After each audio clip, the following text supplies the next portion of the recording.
thank you very much, Robert. It's a great pleasure to be here. I was here a few years back. And so Robert asked me to revisit the theme of my past book on the violence of civil wars. So I'm going to give you a capsule version of the argument, packaged in a bit, perhaps slightly differently from the book. It's very ahistorical, so the idea is to, what I did in the book, try to understand the dynamics of violence in general, even though I use a lot of very specific examples. But right now, I'm engaged in one of the projects I've been working is a history of civil wars, so to speak, analytical in the sense of trying to understand how civil wars have changed over time, and I'm happy to talk about that and how I see, these ideas evolving. So this book was really about violence and how could we explain violence in civil war. So that's a very specific aspect of civil war. And one of the initial motivations was the observation that I kept hearing, not just in Greece, but in other places, that civil wars were the worst kinds of wars because they were the most violent wars. And it turns out empirically that's not true.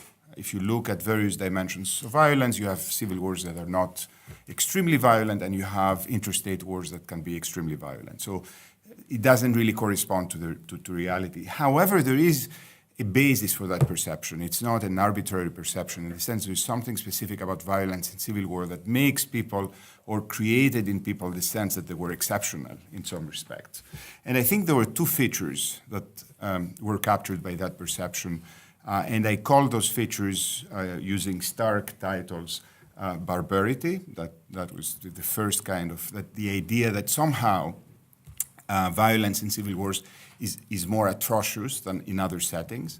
And the second one is the idea of intimacy, that civil war takes place often between people who know each other, who are neighbors, and in a sort of metaphorical way, they are brothers. So the idea of fratricide is very often used as a way to describe this violence, and I call that intimacy, the idea that violence is intimate.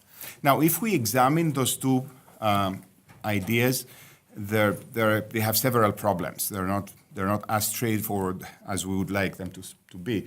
The first one, the idea of barbarity, is that of excessive violence, of atrocious violence. But if you think about it, what exactly is excessive violence? In fact, excessive or barbaric violence tends to be a very culturally specific judgment. And if you think about the way we think today about what makes barbaric violence barbaric, very often it has to do with very close contact, or the use of knives, for example, seems to us to be extremely barbaric, but at the same time, pressing a button and bombing from a very big distance someone else doesn't have the same kind of quality. But these are very culturally embedded kinds of codes. So that cannot really be, in and of itself, the difference. Another way to think about it is the number of victims.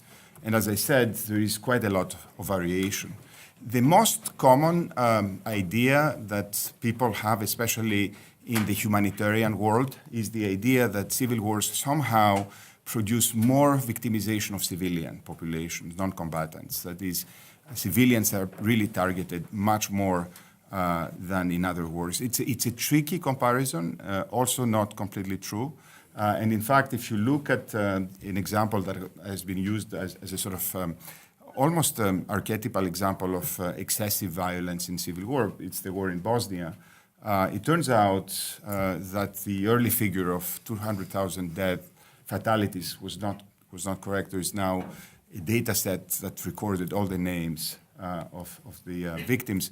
It's about half, and half of them were not civilians. So even in a very sort of extremely victimizing conflict such as Bosnia, a large proportion of the victims were actually combatants, which tells you that barbarity has to be understood perhaps in a different way. And I think it really is captured by intimacy. And again, a lot of the victims of civil wars very often are unknown to each other. They may die in battlefields, they may die from a variety of other things.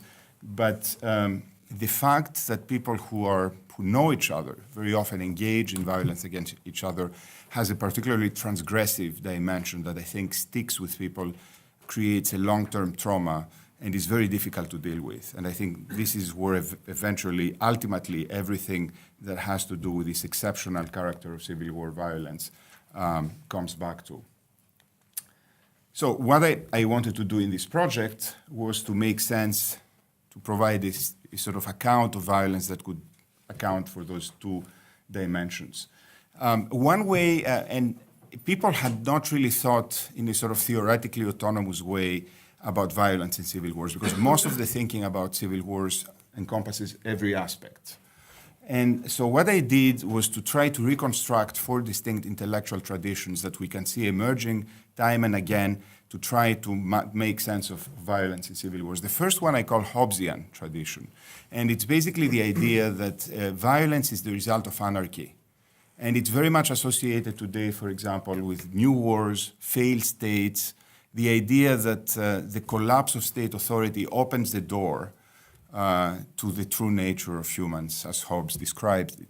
So that's a very popular version. You find it both among scholars, but also in popular discourse, the idea that anarchy produces violence. The second one I call Schmittian tradition, from Carl Schmitt, the German constitutional scholar, Nazi sympathizer, but also very sharp anti-liberal thinker, who also theorized the idea of polarization, which has come back now because of Trump. And the idea here is that, what is violence in civil wars? Just the extreme version of enmity, of hostility. When you have true divisions in a society, it's only natural that they're going to be expressed in a violent way. In fact, the Marxist perception is very close to the Schmittian one, the idea that violence is the process through which societies move towards progress. And you could say that a lot of the accounts of ethnic conflict today, in the past of class conflict, are very much based on the idea of polarization. So the idea of ancient hatreds. You have different groups in society, they dislike each other, they hate each other, and therefore, when a civil war happens, they turn against each other. So that's a fundamental idea here. The third tradition may be described as Foucauldian tradition from Michel Foucault, the French thinker who theorized power. And the idea here is that violence is very often so extreme because there is a particular transgression from attacking power, and therefore the state reacts in a way that's extreme. If you look at a lot of both the descriptions, but also the more theoretical treatment, say, of post-September 11 reactions, the return of torture, etc., that embodies very much this idea that what really makes civil wars of violence is the fact that the authority is challenged in a way that is not really permitted, and therefore the reaction has to be exceptional. It's also associated, again, you could say, with Smith and the idea of the state of emergency. And finally, the last tradition I call Clausewitzian tradition, because in a sense it specifies, it posits that violence in civil wars takes its particular features because it's an outgrowth of the military characteristics of the conflict. It's not really about ideology. It's not about the state or the opposition. It's not about anarchy. It's about the military dimension of the conflict. And you can think about the descriptions of guerrilla war as dirty wars very much coming out of that tradition. Now, if you think about all of those four approaches, they all have merits. They all capture a part of reality. And they all have problems. For example, if you think about the Hobbesian tradition, very often what happens in civil wars is not the absence of authority, but the proliferation of authorities. And it's not true to say that societies where the state has collapsed, like Somalia, are ungoverned societies. They're rather governed by other types of actors. In the Schmittian tradition, what's very interesting, I'm going to return to that, is the fact that has been recorded by many students, for example, of ethnic conflict, anthropologists and others, of how the war itself creates polarization, which then a lot of other observers, journalists, etc., then go back and, in a sense, argue was the cause of the conflict in the first place. There's a very interesting debate, for example, about the development of Sunni Shia violence in Iraq and how that was the result of the US invasion, not of the result of ancient hatreds. The Foucauldian tradition also, in a sense, disregards the fact that violence very often comes from non-state actors, not just the state, very much like the Hobbesian version sees the violence as the result of anarchy. And the Clausewitzian version was always very underspecified. People would just mention that there's something about war that leads to these forms of violence, but they would never really trace it. So in my work, I thought, perhaps being a political scientist as well, that I would start from the last one. I would take the Clausewitzian tradition. And in fact, if you look at political science approaches to violence in civil war, they tend to be very much motivated by this last tradition. And there are three versions of that. Two bad and one good. The first one is a sort of naive version, which basically posits, and there are a number of works and papers in that direction, that what happens in civil wars is you have two actors. You have the state and the opposition, and they fight, and violence is used to signal capacity, power. So you kill a lot of people to tell the people the state is not able to protect you. Is to send a signal to the state or to the rebels. That's the idea.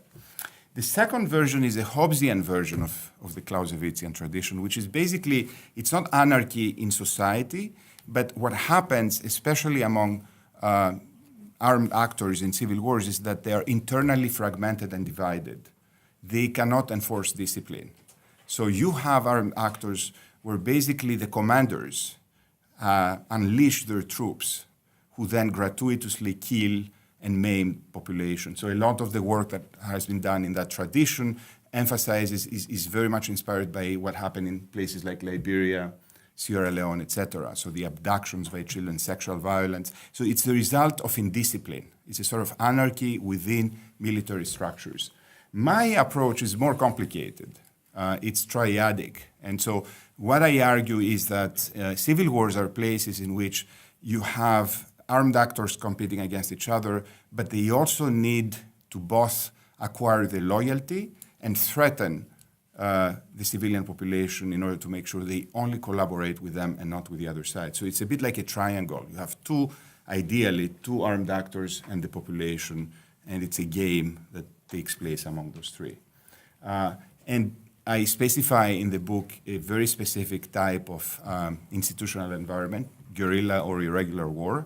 And what is a distinct assumption about that is that the form and the needs of guerrilla war very often create incentives for the deployment of the violence that we observe in these kinds of situations, and especially coercive violence. The idea of using violence in order to get people to behave in ways you want them to behave. So it's not about extermination, as in genocide, but about controlling people.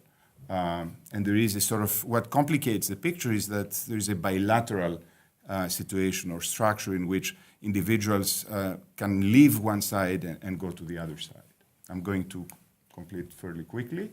As a result, what you have in these kinds of situations is informational asymmetries. That is, the sides that fight want to identify who is working for the other side, but they cannot really tell who's working for the other side, and they press civilians to get that information out of them, and that leads to a number of forms of violence, which can be indiscriminate if people are targeted on the basis of some general characteristic, their ethnicity, or it can be selective if people are targeted because some information came out about them.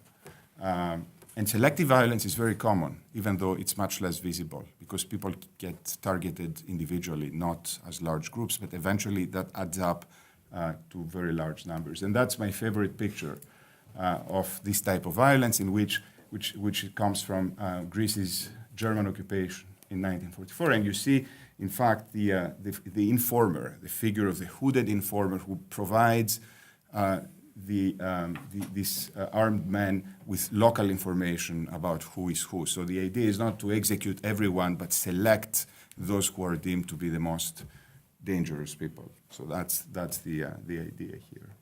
And you can see the modern version of that from Iraq, one of the few pictures of selection process by local hooded figures. But it's a very common occurrence in accounts and narratives of many civil wars that take the form of guerrilla war. I'm going to conclude with 4 implications from this account, which I think are worth pursuing and discussing. The first one is that in these kinds of environments, violence is often produced jointly. What do I mean jointly? It's because armed actors need information from civilians. They cannot often act without the assistance of civilians. So violence is a process that connects people with weapons, with people with information. And this information is local information. And so that suggests that unlike what is often argued, in situations of civil wars, civilians often do have agency. And one type of agency they have is the capacity to harm others. This is the intimate part of violence. They don't do it directly, they do it by providing information. That's the common process through which individuals harm people they dislike. And that creates a situation in which also the boundary between perpetrators and victims can be blurred, because very often the victims can become perpetrators. And of course, the perpetrators can be victimized in the course of a conflict.